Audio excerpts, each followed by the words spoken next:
Buen día, clase. Bueno,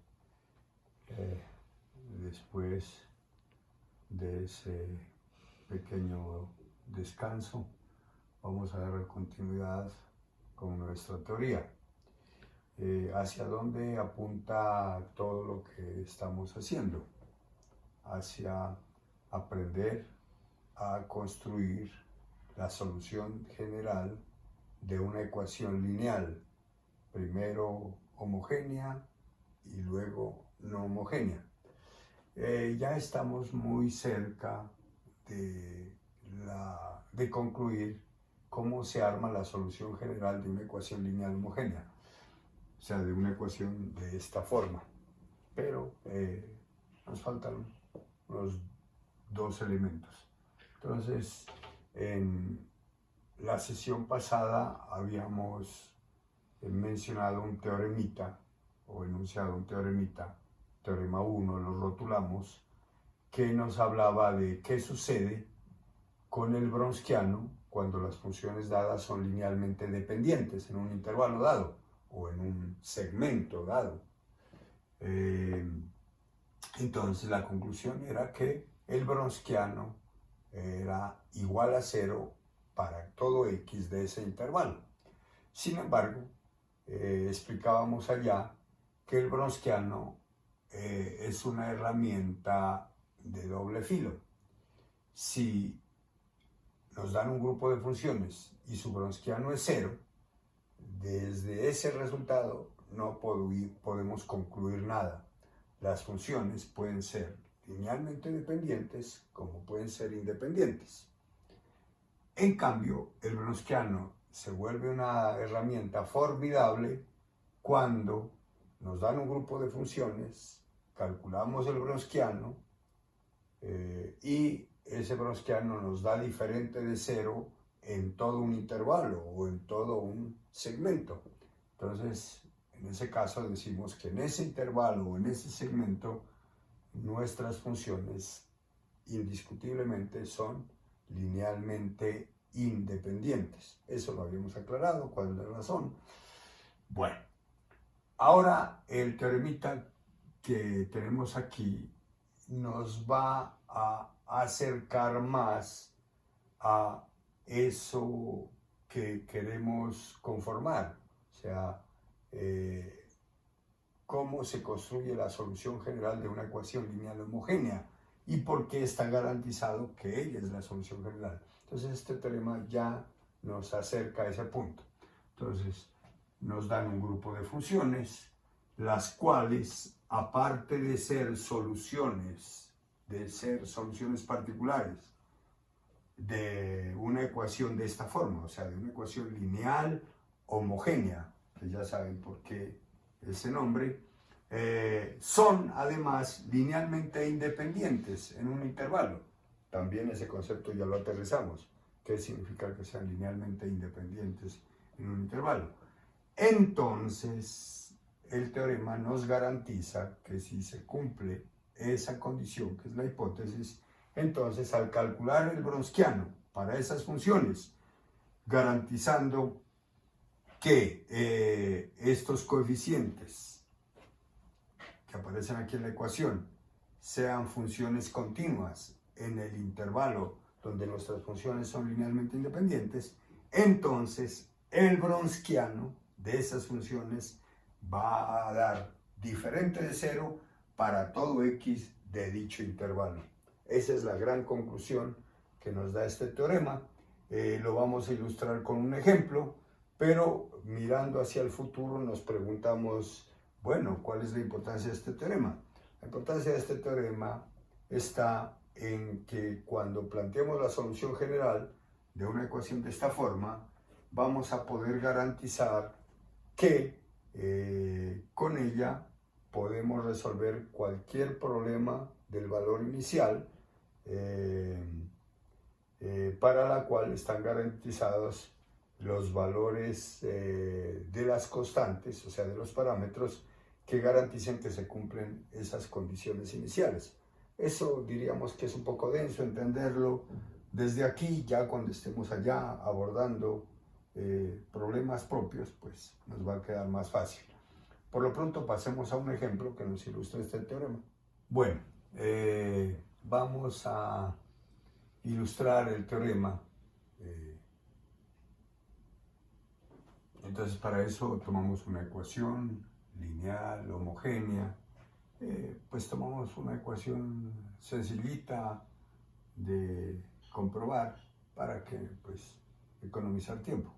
Pero pues obviamente esto es válido para cualquier ecuación lineal homogénea en donde garanticemos que se cumplan las condiciones del teorema. Entonces el teorema nos dice que si las funciones dadas son soluciones particulares de una ecuación lineal homogénea, como la que está aquí, y además en cierto intervalo son linealmente independientes, entonces la garantía que nos da el teorema es que el Wronskiano de esas funciones, sin necesidad de calcularlo, ya está garantizado que sea diferente de cero en dicho intervalo, siempre y cuando en ese intervalo los coeficientes en la ecuación, o sea, los p sub i de x, sean continuos. En este caso son constantes, entonces son continuos en toda la recta numérica. Así que vamos a la fija, pero nuestra tarea es ilustrar, no demostrar, sino ilustrar. Listo, entonces tomamos estas funciones, por lo pronto sacadas debajo de la manga, arte de magia, pero seguramente nosotros con ellas en un pasado cercano hemos tropezado. Entonces, lo primero que tenemos que verificar es que estas funciones son soluciones de la ecuación. Para eso hay que derivar y reemplazar, o sea, devolvernos a la primera clase de este curso, donde nos daban una función y nos decían, compruebe que esta función es solución. Listo. La segunda parte, o sea, de la hipótesis del teorema, nos dice que hay que garantizar que esas funciones sean linealmente independientes en cierto intervalo, donde los coeficientes ante la función incógnita y sus derivadas sean funciones continuas, en este caso en toda la recta numérica. Perfecto. Con esas dos condiciones, el teorema nos permite concluir acertadamente que el Wronskiano va a dar diferente cero en ese intervalo. Listo. Entonces, entramos a la prueba. Cogemos la función, derivamos, reemplazamos en la ecuación, tanto la segunda derivada, la primera derivada y la función, y nos aseguramos de que la ecuación se convierte en una identidad, lo cual prueba que esa función es solución. De la misma manera haríamos con esta función. Eso lo pueden hacer ustedes rápidamente. Ahora pasemos a determinar si son linealmente independientes a lo largo de la recta numérica. Entonces formamos la combinación lineal, esto ya lo trabajamos, y como son dos funciones, pues pensar que estas funciones son dependientes, linealmente dependientes, es equivalente a garantizar que una de las funciones es múltiplo escalar de la otra. Entonces, si de aquí despejáramos, por ejemplo, y sub 1, suponiendo que ese sub 1 es diferente de 0, lo cual, si estamos conectados, el suponer que por lo menos una de las constantes es diferente de 0, es suponer que las funciones son dependientes. Entonces, si c sub 1 es diferente de 0, podemos despejar y sub 1, ¿cierto? Y aquí se nos forma una nueva constante, que aquí le llamamos c, y si nosotros hallamos un valor para c, un valor fijo para c, que multiplicado por y sub 2 nos dé y sub 1, entonces disimuladamente estaríamos diciendo que y sub 1 es un simple múltiplo escalar de y sub 2, lo cual significa que esas funciones son linealmente dependientes, siempre y cuando ese escalar exista. Entonces hacemos la pruebita. Entonces e a la 2x tiene que ser igual a c veces e a la menos x. Si nos vamos por gráficas, entonces ¿en qué altera la función el cambio del valor de c? Entonces sabemos que a la menos x es una función decreciente, en cambio e a la 2x es una función creciente. Aspirar a que al multiplicar e a la menos x por una constante nos gire la función y pase de ser de esta forma a hacer de esta forma, imposible. Es más, se puede despejarse de aquí. O sea, pasamos el e a la menos x al otro lado, ¿cierto? Y nos quedaría que c es igual a e a la 3x. O sea que para que c multiplicado por esto nos dé a la 2x, c tendría que valer e a la 3x. Pero sabemos que c tiene que ser constante, no variable. Por lo tanto, c no existe. Lo cual significa que la única forma de lograr este cero para todo x de la recta numérica es que las constantes todas sean ceros. Y eso, según la definición, significa que las funciones son linealmente independientes. O sea, ninguna de ellas es múltiplo escalar de la otra. Listo. Entonces, como son soluciones particulares de la ecuación dada y además son linealmente independientes, quiere decir que ya está garantizado que su Gaussiano va a dar diferente cero en toda la recta numérica. Sin embargo, lo calculamos, ¿cierto? La curiosidad nos mata, entonces calculamos el Gaussiano, y sub 1, y sub 2, y aquí su primera derivada. Un determinante sencillito, por eso escogimos este ejercicio. Calculamos el determinante y nos da menos 3 por e a la x. Como e a la x es una función que nunca se hace cero, pues significa que esto siempre se va a mantener diferente cero para cualquier valor de x, lo cual confirma el teorema. O sea, la conclusión es que el Gaussiano va a dar diferente cero en ese intervalo. Finalmente, con el teorema 3 y con base en todo lo que hemos desarrollado desde que comenzamos este tema, desde que comenzamos a hablar de propiedades, de las soluciones, de una ecuación lineal homogénea, todo eso se va construyendo hasta llegar a este resultado, que es la consecuencia de todos los resultados anteriores. ¿Qué nos dice este teorema? Este teorema nos dice cómo es que se construye, cómo se determina o cómo se forma la solución general de una ecuación lineal homogénea. Entonces, la conclusión de este teorema es que la solución general, o sea, la que contiene a todas las soluciones particulares para cualquier conjunto de condiciones iniciales dadas y posibles, es la combinación lineal de n soluciones particulares linealmente independientes en el intervalo donde las funciones p sub i sean continuas. Como para centrar la atención, combinación lineal ya vimos hace rato. ¿Sí? ¿Qué es la combinación lineal? Es la suma de productos de un grupo de funciones dadas multiplicadas por sus respectivas constantes arbitrarias. Pero observen que aquí ese conjunto de funciones cumplen con ciertas condiciones. Primero, tienen que ser soluciones de la ecuación dada, o sea, de la ecuación lineal homogénea, soluciones particulares. O sea que cada una de esas funciones tiene que, al reemplazarse aquí, convertir esta ecuación en una identidad. Segundo, tienen que ser linealmente independientes, tema por el que nosotros ya pasamos. Y además, su número debe coincidir con el orden de la ecuación. O sea, este n no es casual. Entonces, el conjunto de funciones que van a conformar la solución general tienen que ser soluciones particulares linealmente independientes y su número debe ser igual al orden que determina la ecuación. Por lo tanto, la solución general no es más que la combinación lineal de esas funciones. O sea, va a ser de esta forma: una suma de productos de esas funciones multiplicadas por constantes arbitrarias. O sea, que cada vez que me pidan conformar la solución general de una ecuación lineal homogénea, entonces yo debo hallar n funciones que sean soluciones particulares, que sean linealmente independientes, y la combinación lineal de esas funciones me determina la solución general. Así que con el ejemplo que vamos a hacer a continuación, tratamos de ilustrar esa situación. Con este ejemplo queremos pues, ilustrar algo que seguramente ya se entendió. Nos dan la ecuación y nos piden construir la solución general.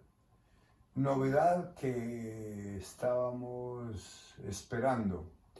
Resulta que nosotros veníamos atados para llegar a la solución de una ecuación al proceso de integración. Acuérdense de las ecuaciones que se resolvían por reducción de orden, aprovechando esa característica. Al final de los finales teníamos que integrar tantas veces como lo indicaba el orden de la máxima derivada.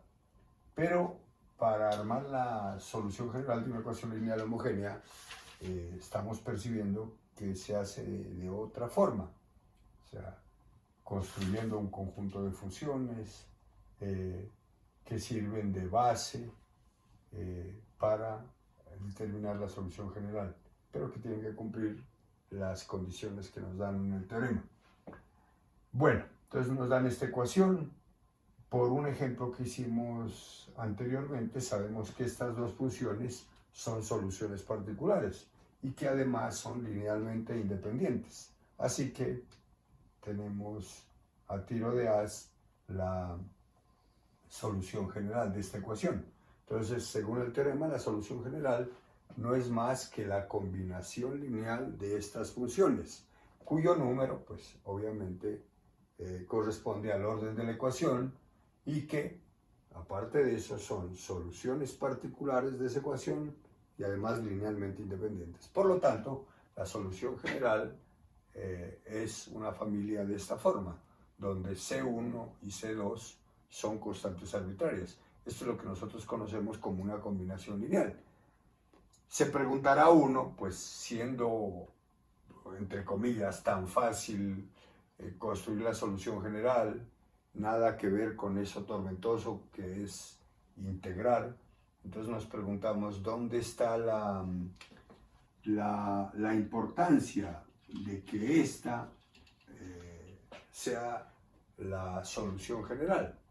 Y la importancia radica en lo siguiente: nos dan una ecuación, en este caso esta, y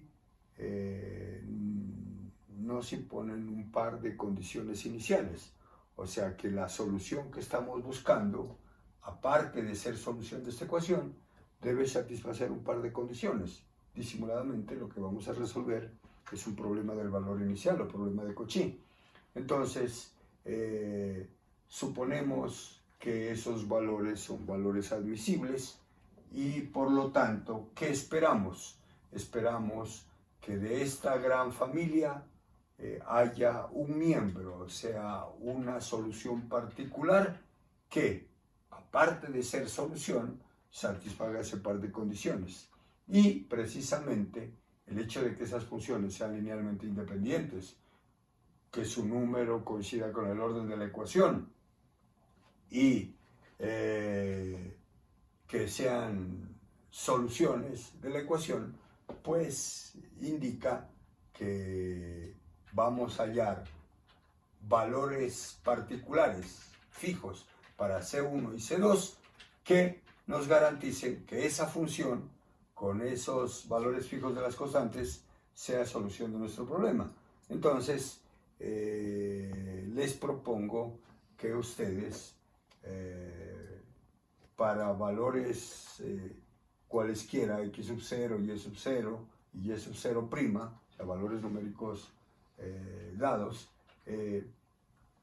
hallemos o garanticemos que existe el valor de C1 y C2 que reemplazados aquí van a satisfacer ese par de condiciones iniciales. Para cerrar toda esta construcción teórica que hemos hecho, queremos rescatar un concepto importante, sobre todo mirando hacia nuestro futuro en una práctica próximamente, y es el concepto de sistema fundamental de soluciones.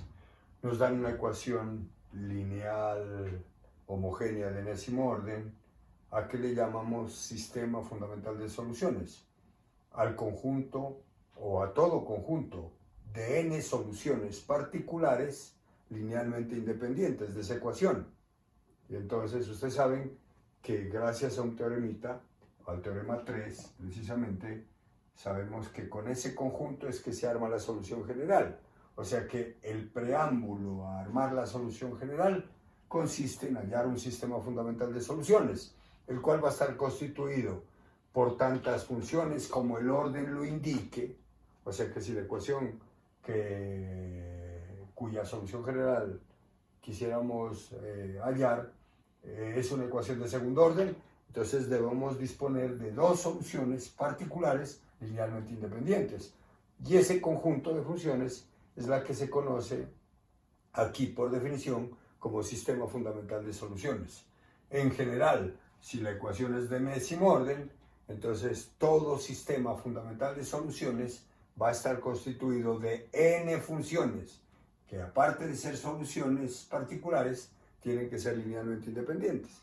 Entonces, eso es lo que significa sistema fundamental de soluciones, en donde es conveniente usar esas siglas para economizar espacio. Entonces, un ejemplo ya para cerrar. Nos dan una ecuación ya muy trajinada, parece que es la única que no sabemos, ¿cierto?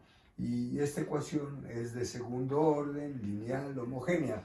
Entonces nos preguntamos si este conjuntico de funciones, que ya las vimos, podría ser un sistema fundamental de soluciones. Obvio, son soluciones particulares, linealmente independientes, y su número pues coincide con el orden de la ecuación. Dejamos abierta la pregunta para que ustedes la sustenten. ¿Podría ser este otro sistema fundamental de soluciones? Entonces uno dice, bueno, empezando que todo sistema fundamental de soluciones va a tener el mismo número de funciones, no las mismas funciones, sino el mismo número. Entonces nos preguntamos si se cumple esa condición. Efectivamente, aquí hay dos funciones. Ahora, lo que deberíamos preguntarnos es si estas funciones serán soluciones, sabiendo que estas ya comprobadas son soluciones. Seguramente tenemos que apelar un poquito a la teoría que nosotros ya revisamos. Y fuera de eso, sí son linealmente independientes. O sea, que constatando eso, este podría ser otro sistema fundamental de soluciones. Ya en la próxima sesión estaremos entrando a un tipo de ecuaciones que nos va a permitir ya entrar en una práctica más apropiada. Y tiene que ver con las llamadas ecuaciones lineales homogéneas con coeficientes constantes. Entonces ahí ya tendremos la oportunidad de palpar de más cerca lo que es el sistema fundamental de soluciones, cómo se hallan esas soluciones particulares y pues terminaremos construyendo la solución general.